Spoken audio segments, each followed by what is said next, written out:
Con el anuncio del SNES Classic Edition, pensamos que era un buen momento para recordar esos buenos tiempos que pasamos frente a la TV jugando a títulos como Super Mario World o el clásico Chrono Trigger. ¿Recuerdas cuál fue tu primera experiencia con Super Nintendo?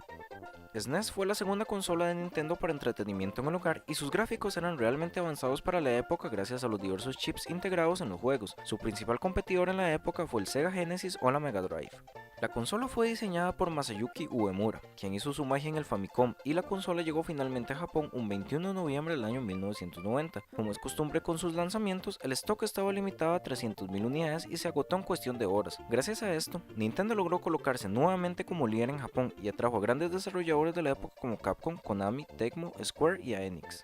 Fue hasta un año después, en 1991, cuando Super Nintendo se lanzó en América por $200 y otro año más tarde, en 1992 para Europa. A pesar de que en América el diseño de la consola fue muy distinto al resto de territorios, en Europa se mantuvo muy similar al diseño que se usó en Japón. En Japón, la consola llegó únicamente con dos títulos, Super Mario World y F-Zero, dos juegos que esperamos que alguna vez hayas jugado ya que su valor en la industria es muy grande. Como dato curioso, en esta época se puede considerar el nacimiento de la guerra de consolas, ya que la rivalidad entre Nintendo y Sega se manifestó a tal punto que la Sega Genesis era la consola cool del momento para los más grandes, mientras que el Super Nintendo era para un público más joven y variado. Un punto muy beneficioso que tuvo Super Nintendo fue el diseño de su control, el cual marcó un estándar para los controles actuales. Su cómodo D-pad permitía un fácil movimiento, y más si a eso le sumábamos sus dos botones extras X y Y y los botones traseros LR. Esto sin duda amplió las posibilidades de los gamers en su época.